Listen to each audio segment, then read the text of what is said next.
안녕하세요. 저는 이제 막 30대 중반으로 달려가고 있는 싱글 여성이자 자영업자입니다. 요즘은 부부 사이에도 각자 돈 관리를 하는 경우가 많고 결혼 전에 반반씩 재정적으로 부담을 하는 경우가 많은 추세인 것 같아요. 주위에서 보면 다소 계산적으로 딱딱 나눠서 너는 얼마, 나는 얼마 부담한다며 계약서 비슷하게 만드는 것도 본 적이 있어요. 가족이들 사이에 어찌 보면 조금 각박하다는 생각이 들기도 합니다. 예전에는 남자가 집, 여자가 혼수라는 공식에 맞춰 결혼 준비하는 커플들이 맞았다지만 소위 요즘 MZ 세대의 결혼과는 그렇지가 않은 듯해요. 하지만 예전이든 지금이든 결혼을 약속한 사이라면 꼭 지켜야 할 약속이 있는 건 맞아요. 저는 그중 하나가 재정적으로 서로에게 솔직해야 한다는 겁니다. 돈이 많건 적건 내 있는 상황을 그래도 숨기지 않는 것이 중요하다고 생각해요. 저는 결혼이 어찌 보면 늦은 나이라고 할 수 있어요. 요즘은 결혼을 늦게 한다고 하지만 결혼해서 아이 낳을 것까지 생각하면 이른 나이는 결코 아니죠. 막상 결혼을 결심했을 때는 자꾸 아니다 싶은 상황이 생겼습니다. 3년이라는 시간을 연애하면서 남자친구와 잘 맞다고 생각했는데 그게 아니더라고요. 하지만 결국 돈 앞에서는 장사가 없다는 말이 맞는 것이 남자친구는 다른 것도 아닌 돈 문제로 저와 먼저 파혼을 선언했습니다. 결혼할 사이라면 상대의 허물이나 짐도 나눠줄 수 있다고 생각한 저였는데 너무나 쉽게 파혼을 말하는 남자친구를 보며 실망을 많이 했어요. 그리고 진짜 속내가 무엇인지 알 수 있게 된 저는 망설임 없이 파혼을 선택했습니다. 미혼인 구독자분들은 오늘 제 사연에 귀 기울여 주시기 바랍니다. 남자친구와는 만나는 3년여 시간 동안 큰 불화는 없었습니다. 저는 자영업자로 작은 공방을 운영하고 있어요. 남자친구는 평범한 중소기업에 다니며 연봉 5천 미만을 받는 월급쟁입니다. 사실 저는 남자친구를 만나 연애를 하는 원래 결혼할 생각이 별로 없던 저는 늘 부모님께 나이 들어 피해를 주면 안 된다는 생각에 경제적으로 자립하는 걸 인생의 모토로 삼고 달려왔어요. 20대의 연애 경험은 한 번이 답니다. 그냥 남자를 만나고 연애사를 영위하는 것이 귀찮고 피곤했달까요? 살면서 해야 할 일과 중요한 일이 너무나 많다는 생각에 남자 만나는 것은 뒷전으로 미루고 돈 버는 일에 재미를 붙였던 사람입니다. 어쨌든 늦게 배운 도둑질이 무섭다고 하잖아요. 30 다 넘어서 만난 남자친구와 3년여 시간을 연애하면서 결혼까지 약속하게 되었습니다. 우리 친정 부모님은 제가 결혼을 안 하는 줄 알았는데 만나는 사람이 있고 결혼까지 고려한다고 하니까 당연히 반색하고 좋아했어요. 사귀는 초반부터 남자친구를 보자고 성하셔서 부모님 얼굴도 진작에 봤고요. 둘 다 일을 하니 성실하게 돈 벌면 금방 잘 살 거라고 부모님이 마음에 들어 하셨습니다. 게다가 저보다 나이가 많지도 않고 동갑내기였어요. 부모님은 1년 만났을 때부터 결혼하라고 성하셨습니다. 얘, 딸, 현우는 왜 너한테 결혼하자는 말이 없어? 아니, 서로 그만큼 만났으면 잴 거 없이 그냥 결혼하면 될 일이지. 연애는 뭘 더 하려고 그래? 엄마, 어차피 나이 먹었는데 1, 2년 결혼 더 있다 한다고 달라질 게 뭐야. 급하게 먹는 밥 체한다고 나는 늦었다고 급하게 결혼할 생각은 없어. 너는 안 급하지만 엄마가 급해 이거사. 나도 더 나이 들기 전에 혼주 한복 입어야 조금이라도 젊어 보일 거 아니야. 너 엄마 나이 되면 얼마나 확확 늙는지 알아? 빨리 네가 가야 엄마랑 아빠도 한숨 놓지 이거사. 아, 몰라. 결혼이 뭐 말처럼 쉽나? 그리고 현우랑 나 아직도 동관계도 정확히 몰라. 가족들 한두 번 만난 게 전부인데 엄마는 딸을 왜 그리 시집 못 보내서 난리야? 돌다리도 두드려보고 건너라고 해야지. 아니, 직장 있고 모아놓은 돈도 꽤나 있다며. 그럼 둘이 벌어서 금방 자리 잡을 거 아니니? 그리고 솔직히 현우 입장에서는 너 정도면 땡 잡은 거 아니니? 안 그래? 우리 딸이 이 나이에 집도 있고 차도 있고 사업하고 이 정도면 성공한 거지. 왜 빨리 결혼하자는 소리를 안 한대? 아, 엄마. 결혼은 내년에 가든 내후년에 가든 내가 알아서 할게. 때 되면 서로 다 얘기하고 의논할 거니까 더 이상 재촉하지 마요. 한창 부모님이 성하실 때 사실 저는 결혼에 큰 뜻은 없었습니다. 돈 벌고 모으는 일이 재미있기도 했고 딱히 늦었다는 생각이 들지 않았어요. 게다가 오래간만에 하는 연애가 재미있기도 했고 이런저런 남들이 연애할 때 하는 것들 다 해보고 싶었습니다. 엄마는 결혼해서 해도 된다고 했지만 결혼은 현실인데 그게 가능하진 않을 것 같았거든요. 어쨌든 남자친구도 저와 같은 생각인 듯 했어요. 저랑 동갑이니 더욱 결혼이 급하다는 생각은 안 했을 겁니다. 그래서 그야말로 하고 싶은 거 다 하면서 연애를 했어요. 중간에 물론 다투는 일도 가끔은 있었습니다. 무난무난하게 사귄 편이지만 제 눈에 그 사람 장점만 보였던 건 아니에요. 사귀다가 헤어질 뻔한 위기도 당연히 있었습니다. 그 사람은 다 좋은데 딱 하나 제가 이해할 수 없는 부분이 있었는데 그게 바로 경제관념이었습니다. 저는 자영업을 하니 당연히 남자친구보다는 수입이 더 많은 편이에요. 남자친구도 제가 수입이 더 많다는 건 알고 있었고요.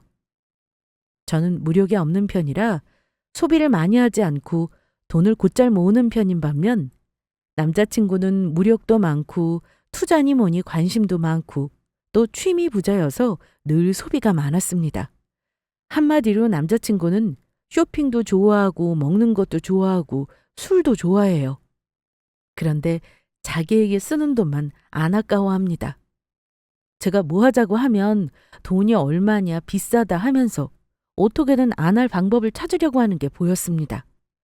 그러면서 자기 살 건 다 사요. 아무리 비싸도 할부로 삽니다. 자기 거 쇼핑하고 사야 할 게 있으면 눈을 반짝거리면서 사요. 전 의문이 들 수밖에 없었죠.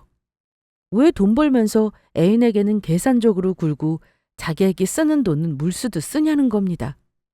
유일하게 싸우는 것이 있다면 그 점이었어요. 또 그 사람은 한 가지 취미에 빠지면 거기다가 한도 끝도 없이 돈을 쏟아붓습니다. 겨울에 스키나 보드에 빠지면 복장부터 시작해서 풀세트로 다 장만해야 하고요. 그것만 해도 수백이 깨지더라고요. 또 다른 때에는 게임에 빠져서 모니터부터 키보드에 헤드셋에 제일 좋은 것들로 장만하기도 하고요. 마라톤에 빠졌을 때는 무슨 수십만 원짜리 신발에 옷에 아주 난리도 아니더라고요. 문제는 그런 취미가 오래가는 건 하나도 없다는 겁니다. 제 눈에는 솔직히 다 낭비로 보였습니다. 한 번은 카드값 펑크난다는 말을 하길래 참다 못해 제가 한마디 하기도 했었어요. 매달 월급 받는 사람이 카드값 나갈 생각도 없이 돈을 마구 쓴다는 게 이해가 안 간다. 아니 대체 뭘 샀길래 그래? 카드값 얼마나 모자란 건데? 한 150 정도? 이번 한 번만 빌려줄 수 있어? 내가 한 번에 갚는 건 힘들고 나눠서 갚아줄게. 나도 할부로 쓰다 보니까 개념이 없어지더라. 이럴 때 애인 찬스 좀 쓰자, 어? 찬스라니? 내가 매번 너 모자라다고 하면 카드값이나 빌려주는 사람도 아니고. 게다가 이번이 처음도 아니잖아. 왜 돈을 규모 있게 쓰질 못하는 건데? 그럼 어째? 나 이 나이에 부모님한테 카드값 달라고 할 수는 없잖아. 그럼 연체해서 신용불량도라고? 한 번만 도와주라. 다음번에는 정말 주의할게. 아니? 이건 주의할 일 아니야. 취미인지 뭐지 다 그만두고 돈 쓰는 것부터 점검해. 이대로면 우리 2년이 아니라 5년 후에도 결혼 못해. 돈 없다고 한 번만 보태달라 사정하면 매번 싫다고는 해도 어쩔 수 없이 해달라는 대로 해주길 몇 번. 결국 제가 다짐을 받고 취미 활동을 정리하긴 했습니다. 그랬더니 나중에는 차에 관심을 가지더니만 수준에도 안 맞는 차를 사고 나서 이 정도는 자기가 플렉스할 수 있다나 뭐라나 하며 개소리를 한 적도 있어요.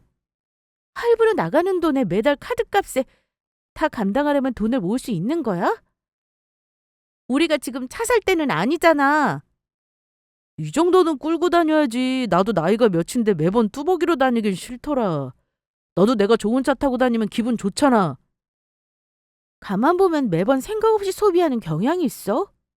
나한테 5년밖에 안 된 차도 있고 우리 결혼하면 그 차 타고 다니면 되는 거잖아. 근데 새 차를 덜컥 산다고? 할부 감당 못할까 봐 걱정된다. 못하기는 전혀 걱정할 거 없어. 너한테 절대 돈 빌려달라는 말 안 할게. 진짜 허리띠 졸라매고 아껴 쓰고 돈도 모을 테니까 믿어주라. 나중에 결혼하면 돈 관리는 전부 너한테 맡길게. 결혼 전에 마지막으로 하고 싶은 거 하나 했다고 생각하고 봐주라. 저는 모은 돈도 정확히 말 안 해주고 덜컥 차부터 사버린 남자친구가 믿업지 못했습니다. 아무리 결혼하면 나더러 돈 관리를 하라고 한다지만 이렇게 경제관념이 없는 사람에게 내 인생을 맡겨도 되나 싶었어요. 웃긴 건 소비 습관은 이런데 자기 돈은 또 악착같이 집착이 심해서 남에게 돈 쓰는 건 아까워한다는 사실이에요. 조금 치사한 얘기긴 한데 데이트할 때도 저에게 좀 지독하게 계산적으로 굴기도 했습니다. 제 생각은 그렇습니다.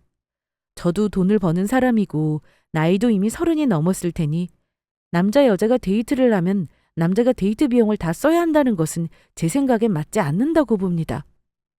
상황에 맞게 그날에 따라서 자연스럽게 내야 하는 게 맞다고 생각하는지라 데이트할 때도 남자친구가 영화를 보여주면 저는 밥을 사고 1차로 맥주를 사면 제가 2차로는 다른 걸 산다던가 하는 식으로 데이트를 했어요. 남자친구가 돈을 다 써야 하는 건 아니지만 어느 순간부터 남자친구가 하나를 하면 저 역시도 하나를 꼭 해야 하는 상황이 되곤 했습니다. 남자친구는 저에게 예전부터 줄곧 해온 말이 있어요. 여자가 무언가를 바라면 싫다나요? 그래서 어린 여자를 안 만나고 동갑이나 나이가 많은 연상이 좋다고 하더라고요. 나는 네가 남자한테 바라는 게 없어서 좋더라. 이래서 내가 돈 없는 어린애들 안 만나는 거야. 나보다 나이가 어리면 꼭 남자한테 바라는 게 많더라. 그래서 현우 너는 내가 너한테 바라는 게 없어서 좋다는 거야? 그건 좀 기분 나쁜데. 꼭 금전적인 게 아니더라도 연인끼리는 뭘 바랄 수도 있는 거 아닌가? 그럴 때마다 계산적으로 네가 해준 것만큼만 내가 하겠다고 하면 뭐하러 사귀고 결혼을 해? 차라리 계약 결혼을 하지? 아니 내가 너무 심했나? 꼭 그렇다는 게 아니라 그냥 남자한테만 너무 짐을 지우는 게 싫다는 거지. 내 말 오해는 마라. 남자친구가 여자에게 바라는 거 많은 게 싫다고 했고 제가 그 사람에게 뭐 대단한 걸 바라거나 비싼 선물을 해달라고 한 적은 없습니다. 그런데 조금 치사하다 싶을 정도로 작은 것부터 저에게 무엇이든 내가 하면 너도 해야 된다는 논리가 조금 황당했습니다. 매번 데이트할 때마다 내가 영화를 보여줬으니까 네가 밥은 사줘라 이런 식이었고 오늘은 내가 돈을 이만큼 많이 썼으니 내일은 그만큼 저더러 쓰라고 하는 둥 항상 자기가 돈을 쓴 만큼 대가를 저에게 받으려고 했습니다. 그런데 이런 게 한두 번이면 괜찮죠. 매번 만날 때마다 저러면 얼마나 짜증이 나는 줄 아시나요? 저만 그런지 몰라도 그런 치사한 남자 정말 싫거든요. 물론 돌아가면서 데이트 비용 내고 하면 좋죠. 하지만 서로 어린 나이도 아니고 돈을 버는데 자기에게 쓰는 돈에 비해 저에게 유독 인색한 건 꼴 보기 싫었습니다. 그래서 그만 만나고 싶다는 말을 한 적도 있습니다. 그러자 남자친구가 저에게 매달리면서 고쳐보겠다고 다짐을 했어요. 자기가 장남이지만 조금 이기적인 면이 있어서 자기한테 쓰는 돈은 안 아까워도 다른 사람에게 돈 쓰는 건 왜 그리 아까운지 모르겠다면서 미안하다고 하더라고요. 또 본인에게 들어가는 돈을 과소비하는 씀씀이를 고쳐보겠다고 하니까 마음을 다시 돌리게 되었습니다. 그때는 결혼하자는 구체적인 계획은 없었지만 양가 부모님이 우리 둘이 결혼을 염두에 두고 만나는 것도 알고 계셨고 당연히 결혼하겠거니 믿고 계셨습니다.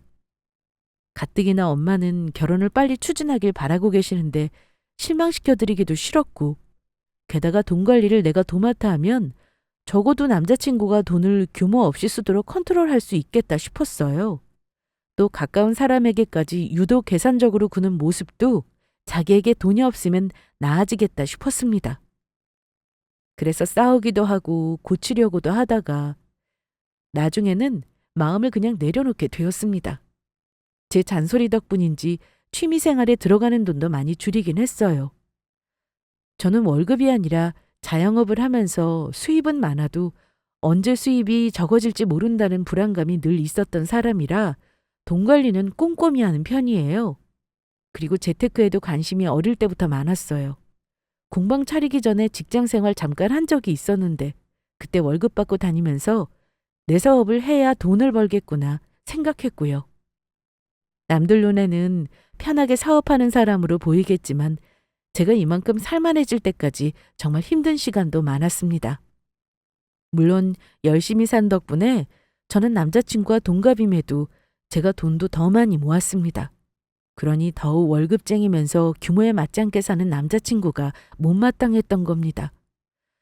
게다가 저에게는 다소 인색하게 구는 것이 마음에 걸렸지만 어쨌든 고칠 수 있다고 생각했으니 그런 면을 감수하기로 했고 결혼하면 저에게 돈 관리를 맡기기로 다시 한번 약속을 했습니다.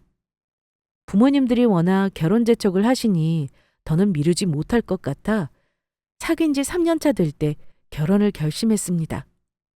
양가에 정식으로 인사도 다시 드리게 되었어요.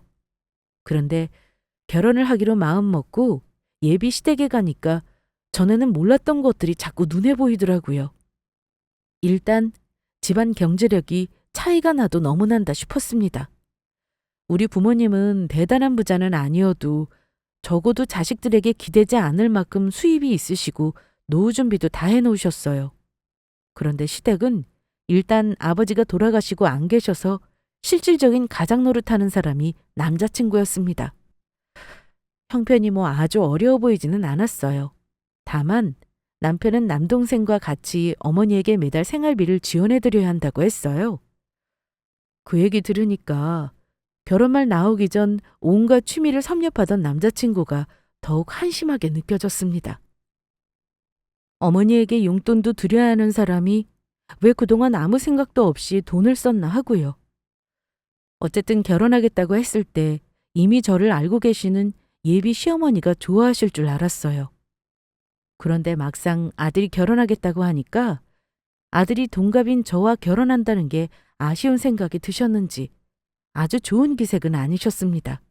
그리고 그 집 어머니를 보니까 남자친구가 왜 그런지 조금 이해가 가기도 하더라고요. 어머니가 말씀하시기를 시아버지 돌아가시고 나서 워낙 형편이 힘들어 아들이 하고 싶다는 걸 한 번도 마음껏 뒷받침해 준 적이 없다고 했습니다. 그 점이 미안하시대요. 그리고 저랑 사귈 때는 제가 능력 있고 똑똑하다고 하도 자랑을 해서 아들이 이제 좋은 여자 만나 기 좀 펴고 살려는가 보다 했다시네요.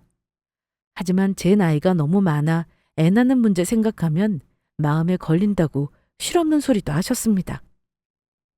현우가 결혼하겠다고 하길래 예상은 했다만 정말 너라 결혼까지 할 줄은 몰랐지 뭐니? 여자치고는 결혼이 늦은 나이라 솔직히 내가 걱정이 된다 얘. 어쨌든 결혼하기로 했다니까 축하한다. 그래도 우리 아들이 너랑 만나는 동안 얼굴이 폈으니 좋은 짝은 맞는 거지. 그래, 가족들 만나는 날은 언제로 하고 싶니? 상견례는 저희 부모님이 결혼 준비 얼추 되면 하자시는데요. 결혼 준비하면서 궁금한 거 있으면 자주 연락드릴게요. 연락은 무슨 보태주는 것도 없는데 니들이 알아서 해. 나는 뭐 해달라고 무리한 요구는 안 할 생각이야. 네가 하고 싶은 대로 하면 된다. 상견례 하고 나서 예물 정도는 내가 해주마. 너도 우리 형편 들어서 알지? 먹고 살기 힘들지는 않다만 내가 두 아들놈 용돈 없이는 생활이 빠듯하거든. 결혼하면 둘이 버니까 혹시 내 생활비 좀 보태줄 고민은 한번 해보렴. 나는 그것 말고는 너한테 바라는 거 없어. 나중에 상견례 날짜는 정해지면 알려줘. 저는 시어머니 말을 듣고 살짝 당황했습니다. 우리 부모님은 딸이 결혼한다고 하니 필요한 건 없는지 두 분이 도와줄 건 없는지를 여쭤보신 것과 반면 시어머니는 제일 처음 결혼 얘기를 듣자마자 돈이 없다는 말과 생활비 얘기부터 하셨으니까요. 제가 머뭇거리니까 남자친구가 슬쩍 자기 엄마에게 묻더라고요. 엄마, 근데 나 장가 갈 때 뭐 조금이라도 해주실 수 있어요?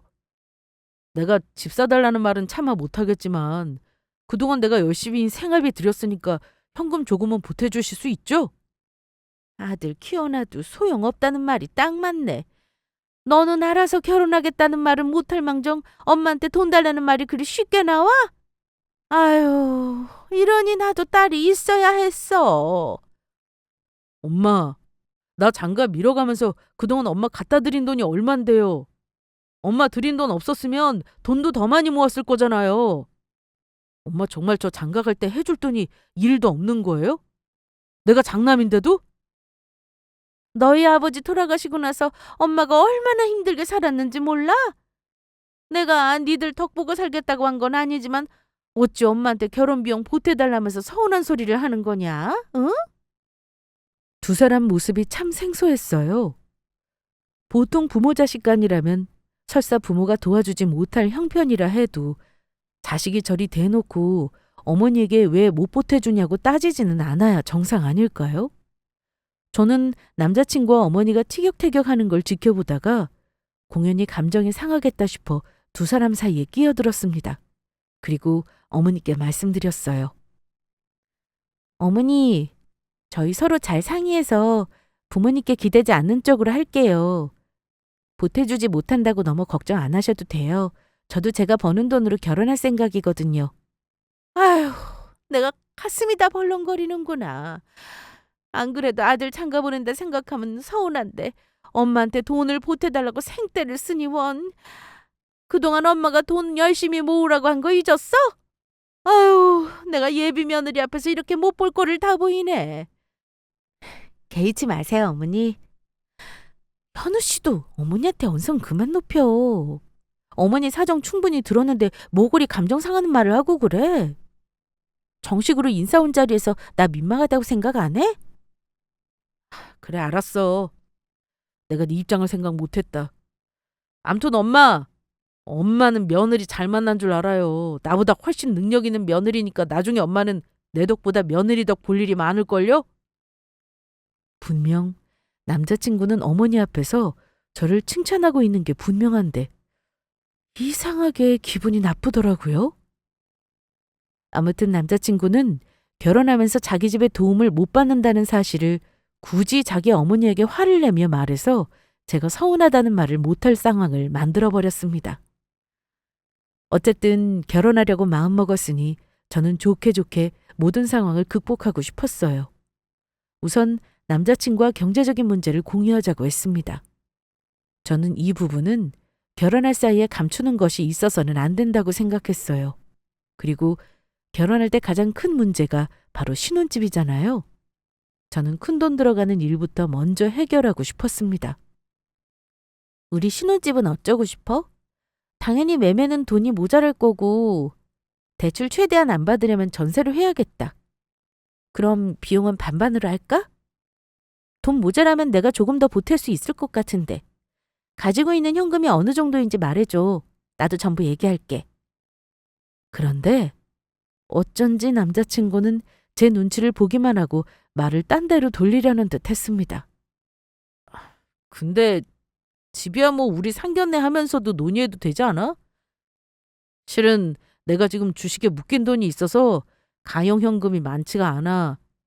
일단 바로 쓸 수 있는 돈은 2천만 원 정도니까 이걸로 결혼 비용하고 네 돈으로 보증금 먼저 내는 건 어때? 뭐? 그럼 주식에 묶인 돈은 얼만데? 지금 바로 보여줄 수 있어?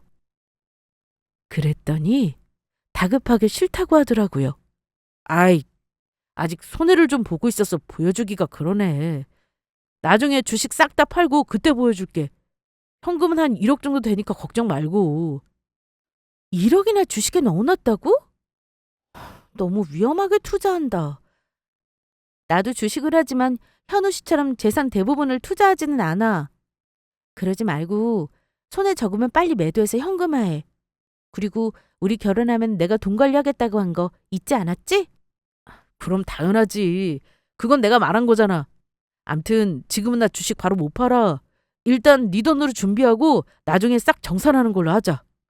뭔가 석연치 않았지만 워낙 자신 있게 말하길래 일단 알았다고는 했어요. 상견례 전에 양가 부모님 양해 얻어서 결혼식 날을 먼저 잡았고 식장 예약과 신혼여행만 예약을 해줬습니다. 물론 제 돈으로 했고요. 저는 2억 중반대 예산에 맞는 전셋집을 알아보러 다녔어요. 다행히 집을 얻으려는 동네가 20, 30년 된 구축 전세가 많아 전세 가격이 좀 싼 편입니다. 저는 회사 다니는 남자친구보다 시간적인 여유가 있는 편이라 엄마와 집을 보러 다녔어요.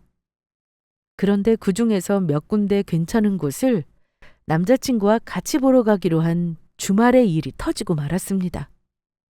집을 보러 가기 전에 할 말이 있다며 저를 데리러 왔더라고요. 그리고 대뜸 한다는 말이 차를 팔겠답니다. 저는 남자친구 수입에 맞지 않는 차가 눈에 가시였던 터라 잘 생각했다고 했어요. 그런데 남자친구가 할 말이 더 있다고 하더니만 잠시 머뭇거리더라고요. 대체 무슨 말인데 이렇게 뜸을 들여? 괜찮으니까 빨리 말해. 차 팔기로 결정한 건 잘했어. 나도 차가 있는데 한 대로 쓰면 되지. 애도 없고 2대는 필요 없어.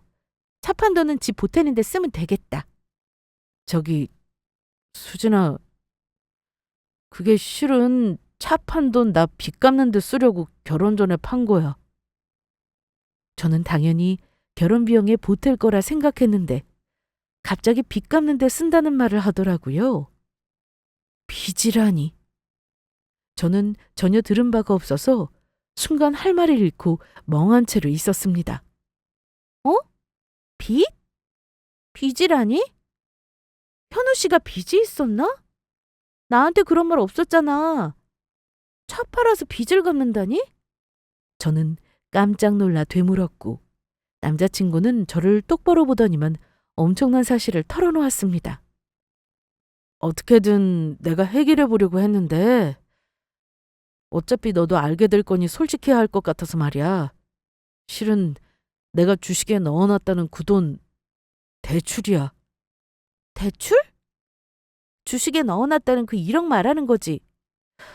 그럼 손해라도 당장 팔아서 그 빚 갚으면 되는 거잖아. 그럼 되지 뭐가 문제야. 그게 아니니까 하는 말이지. 실은 그 돈 주식에 놓고 불려볼까 했었거든. 근데 주식이라는 게 내 마음대로 안 되더라. 나는 더도 말고 덜도 말고 1억으로 하루에 딱 10만 원만 수익 보려고 했었거든? 근데 몇 달 만에 돈이 삭제되는 거야. 그래서 고스란히 갚을 빚으로 남아버렸어. 나도 진짜 죽을 맛이다. 저는 왜 남자친구가 돈은 안 보여주고 돈 얘기만 나오면 얼버무렸는지 이유를 그때서야 알았습니다. 미쳤구나 정말. 그럼 나한테 1억 있다고 한 게 거짓말이었네? 게다가 전부 빚이었고? 대체 뭐 하느라고 진 빚인데? 아이, 그냥 그때그때 필요해서 받아보니까 그렇게 늘어났어. 그러다가 통으로 대환대출을 했더니만 아휴 1억으로 빚이 불어나더라. 정말 말하려고 했어.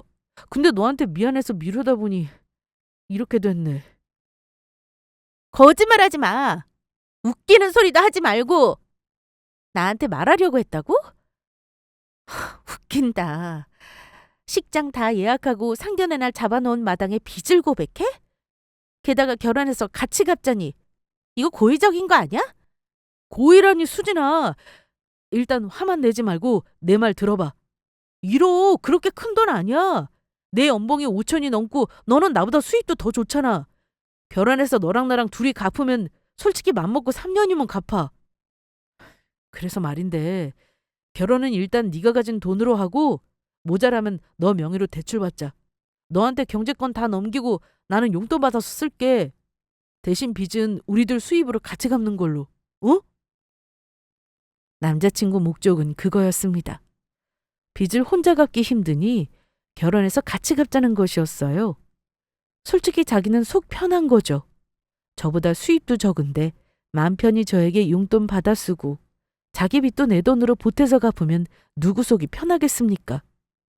돈 문제를 속인 것도 열받았지만 같이 갚을 계획을 짜며 머리를 굴린 남자친구가 너무 괘씸했습니다. 결혼 전에 다른 것도 아닌 이런 거짓말을 한 사람을 저는 믿고 결혼할 수가 없을 것 같았어요. 현우 씨, 나한테 한 번도 빚 있다고 말한 적 없어. 그런데 결혼 전 자기 마음대로 진 빚을 왜 내가 같이 갚아줘야 해? 갚으려면 혼자 갚아야지? 아이, 참 팍팍하게 구네. 너는 이해해 줄 줄 알았는데 내가 너랑 결혼 결심한 것도 돈 문제라면 네가 외면 안 하고 같이 해결해 줄 것 같아서였어. 내가 뭐 10억 빚을 진 것도 아니잖아. 그러지 말고 딱 절반씩 갚는다고 생각하자. 내가 경제권을 너한테 준다는데 이게 뭐가 어렵다 그래? 제가 화내는 포인트를 전혀 이해하지 못하더라고요. 저는 이미 금전 문제를 속였다는 걸 알았을 때 이 결혼은 못하겠다는 결심을 했습니다. 그래서 저도 똑같이 남자친구에게 말했어요. 경제권 문제가 아니야. 현우 씨 빚이 1억? 내 빚은 어쩌고? 나도 빚 갚을 거 있어. 그럼 내 빚도 같이 갚아줄래? 경제권 나 필요 없어. 빚은 내가 더 많은 것 같으니까 현우 씨가 관리하고 내 빚도 같이 갚자. 그럼 어때? 제가 빚이 있다는 말을 하니까 남자친구는 눈빛이 순간적으로 돌변해버렸습니다. 뭐? 수진이 네가 무슨 빚이 있다는 건데? 너 지금 나한테 화나서 거짓말하는 거 아니야? 내가 쓸데없이 거짓말할 사람으로 보여? 못 믿겠으면 보여줄게. 봐. 저는 은행 계좌를 열어 대출 현황을 확인시켜줬습니다. 그랬더니 남자친구는 액수를 확인하고는 눈을 크게 뜨더라고요. 뭐야, 2억? 너 2억이나 빚이 있었어? 대체 너는 뭐냐? 너야말로 나보다 대출도 많은데 지금 와서 이걸까? 이 큰 돈을 같이 갚자고? 와, 나 지금 뒤통수 오지게 맞은 기분이다. 뭐? 2억? 야, 너는 지금 나한테 2억 대출을 같이 갚자는 말이 나와? 이건 다른 문제지. 너랑 나랑 합쳐서 빚이 3억이야. 시작부터 이런 빚으로 시작하자고? 1억 빚이 있다고 조금 전까지 저에게 같이 갚아달라며 비굴하게 굴던 사람이 저의 대출을 눈으로 보더니만 노발대발 화를 내더라고요. 사실 저도 대출이 있었는데요. 어차피 결혼 전에 제가 진 빚이라 혼자 갚을 생각이었고 말도 결혼 전에 당연히 할 계획이었습니다. 저의 대출은 주택담보대출이었어요.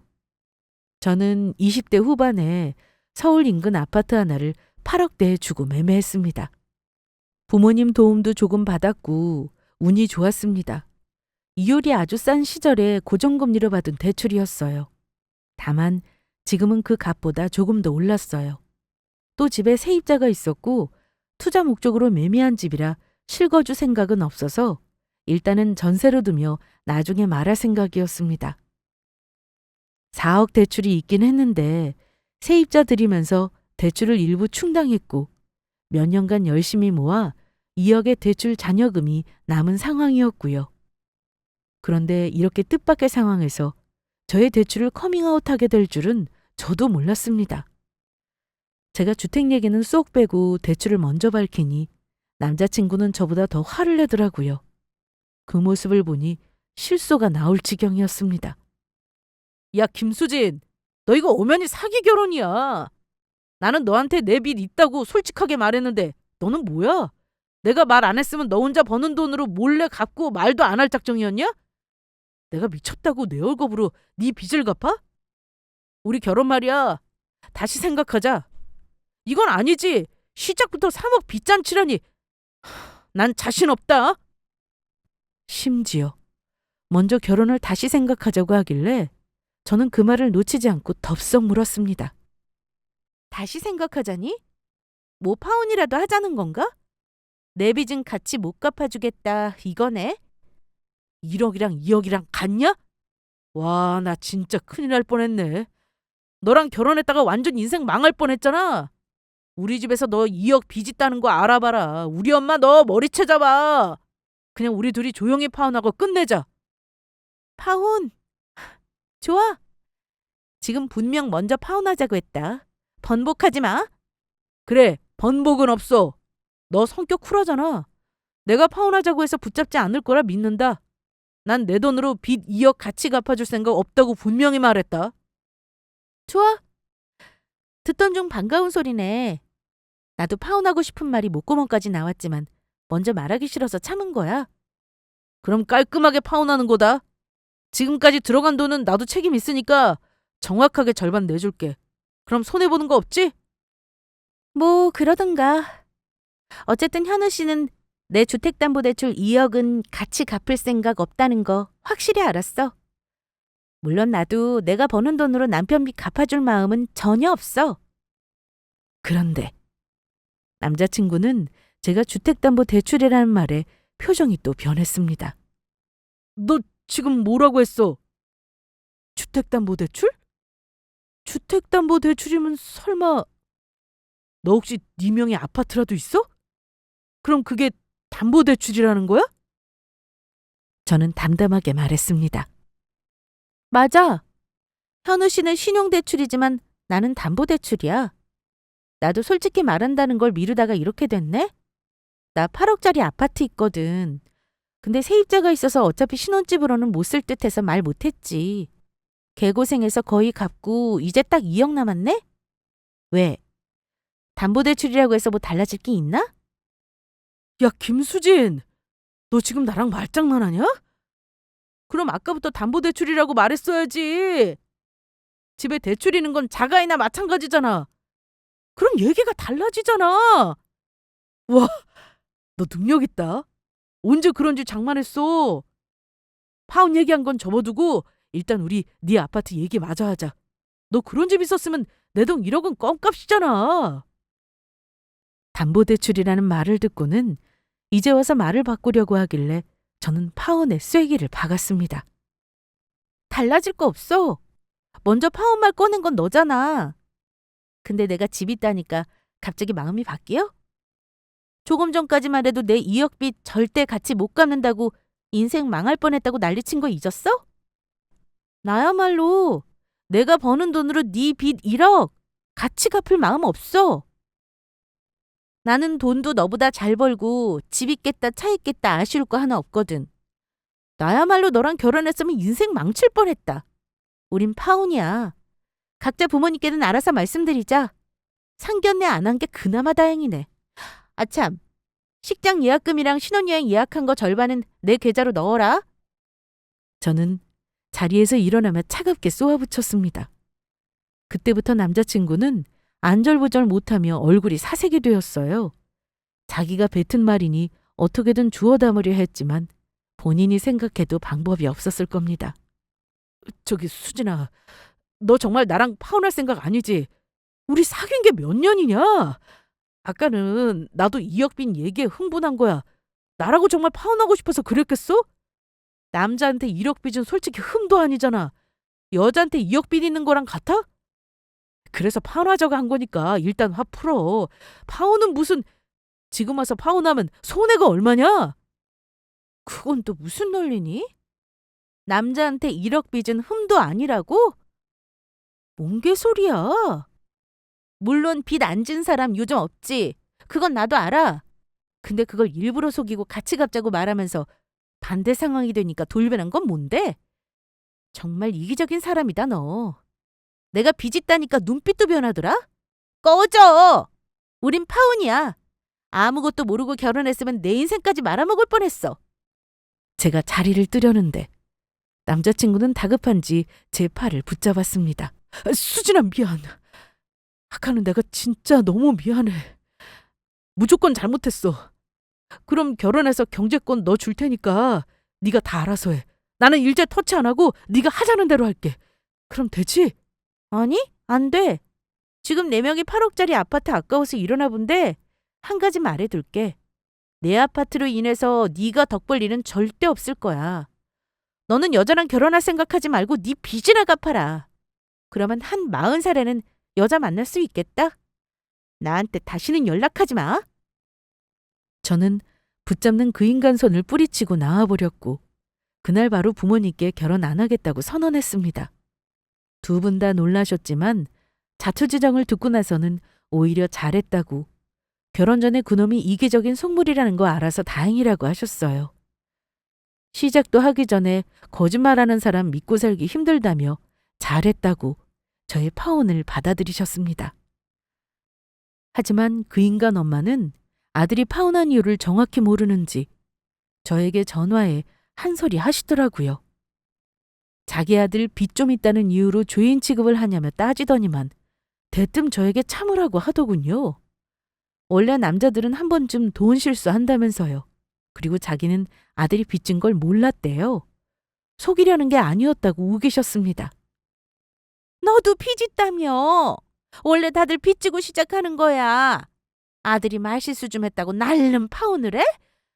너한테 큰 죄 지은 거 아니잖아. 우리 아들 지금 식음을 전폐하고 누워있어. 그러지 말고 너도 이쯤에서 그만하고 마음 풀어. 내가 사정하마. 빚있는 건 죄가 아니지만 그걸 속인 건 죄죠. 그럼 어머니는 제가 2억빚 숨기고 있다가 같이 갚자고 했으면 결혼 허락하셨을 거예요? 아니잖아요. 아들이라고 감싸기 전에 제발 생각을 잘해보세요. 그리고 앞으로 어머니 아들 돈 사고 안 치게 감시나 잘하시고요. 어디 그런 아들을 저한테 떠넘기려고 하세요? 대한민국에 1억 빚 같이 갚자고 결혼할 여자 거의 없어요. 아시겠어요? 다시는 연락하지 마세요. 버릇없어 보여도 어쩔 수 없었습니다. 어른이지만 제가 할 말은 해야겠다 싶어 확실히 파혼 의사를 전달했어요. 파혼하고 나서 생각하니까 예전부터 남자친구가 자기한테 돈 안 아끼고 쓰던 일들이 혹시 빚내서 한 짓일 수도 있겠다 싶었습니다. 남자친구는 그 뒤로도 한동안 제 아파트를 놓친 걸 아까워했을 겁니다.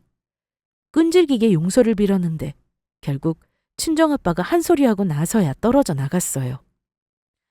제 생각일 뿐입니다만 아마 그 사람의 이기적인 마인드와 경제적인 관념은 결혼해서도 쉽게 바뀌지 않겠죠. 솔직히 비싼 거 좋은 거 모르는 사람이 어디 있습니까? 사람들은 다들 자기가 좋아하는 건 다 하고 살고 싶어 해요. 하지만 하고 싶은 거 다 하고 살고 저질러 놓고서 본인이 책임 안 지고 슬쩍 다른 사람에게 전가하면 되겠습니까? 허세는 부리고 싶고 책임은 지기 싫어하면서 부부인이 같이 감당하자고요? 그런 이기적인 마인드의 인간 아마 장담하는데 40이 아니라 50살에도 장가 못 갈 겁니다. 큰돈 들이기 전에 파혼해서 정말 다행이다 싶어요. 적은 나이는 아니지만 지금 누군가를 결혼 목적으로 급하게 만날 생각은 전혀 없어요. 그냥 순리대로 살아보려고 합니다. 아무리 오래 사귀었어도 사람 속은 정말 모른다는 게 맞아요. 한번 이런 일을 당하니 사람을 과연 또 만날 수 있을까 싶네요. 저의 파혼 이야기는 여기서 마치겠습니다. 끝까지 들어주셔서 감사합니다.